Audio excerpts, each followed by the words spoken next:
بسم اللہ الرحمن الرحیم۔ السلام علیکم دوستو۔ آج کی اس تحریر میں ہم دیکھیں گے کہ اللہ کی ڈسٹریبیوشن کس طرح سے ہوتی ہے۔ پروفیسر صاحب، آپ کے کتنے بچے ہیں؟ پروفیسر نے کہا 3۔ انہوں نے پھر پوچھا ان کی عمریں کیا ہیں؟ پروفیسر نے جواب دیا 9 سال، 7 سال اور 3 سال۔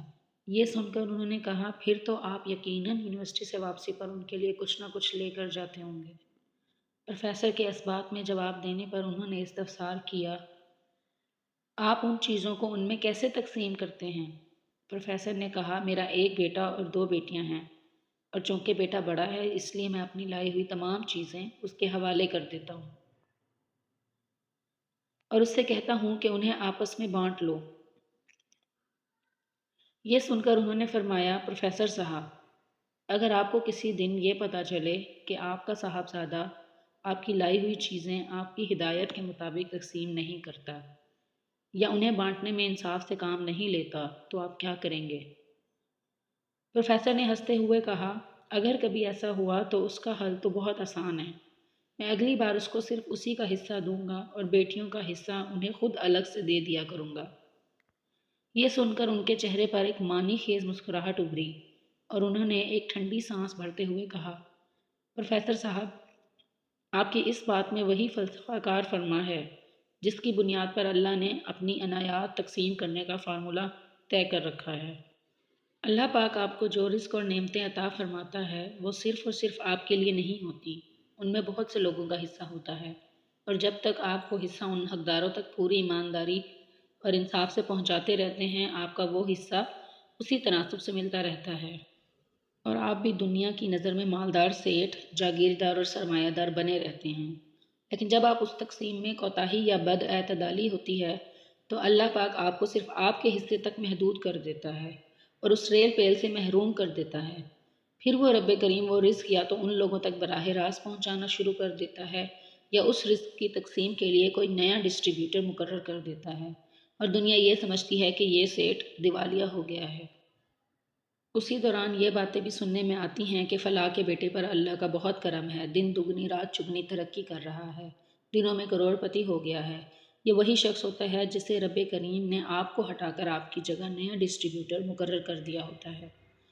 دیکھا جائے تو اللہ کی تقسیم کا یہ معاملہ صرف رزق تک ہی محدود نہیں ہے، اس میں عزت، سکون، امن اور آسانیاں بھی شامل ہیں۔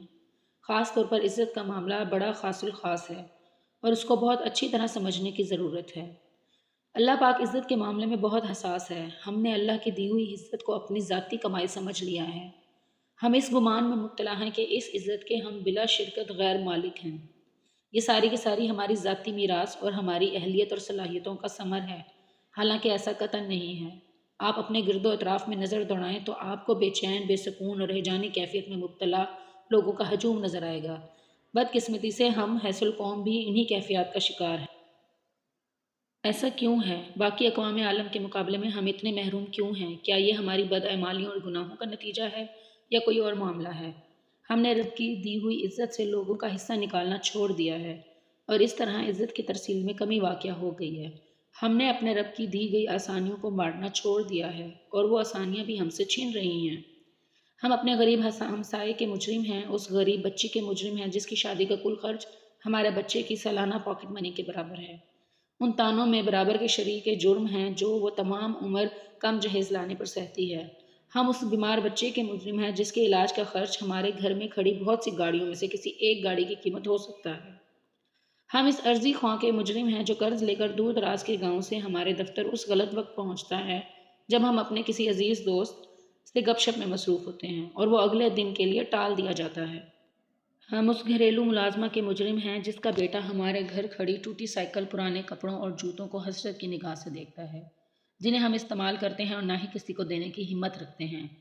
اس اجتماعی بے چینی، بے سکونی، بے برکتی اور ہیجان سے نکلنے کا بس ایک ہی راستہ ہے۔ ہمیں اپنا روزمرہ کے رویوں کو بدلنا ہوگا۔ ہمیں یہ سمجھنا پڑے گا کہ مخلوق کی عزت دراصل اس کے خالق کی عزت اور مخلوق سے پیار دراصل اس کے خالق سے پیار ہے۔ کیا ہم ان اقوام کا مقابلہ کر سکتے ہیں جہاں انسان تو انسان، جانور بھی اپنے حصے کی عزت، پیار اور سہولیات کا حصہ پوری ایمانداری اور دھڑلے سے وصول کرتا ہے؟ جب ہم پیار کی جگہ نفرت، عزت کی جگہ حقارت اور بخشش کی بجائے محرومیوں کا بیپار کریں گے، تو پھر ہمیں یقین کر لینا چاہیے کہ وہ خالی کے دو جہاں جلد یا بدیر ہمیں ہٹا کر کوئی نیا ڈسٹریبیوٹر مقرر کر دے گا۔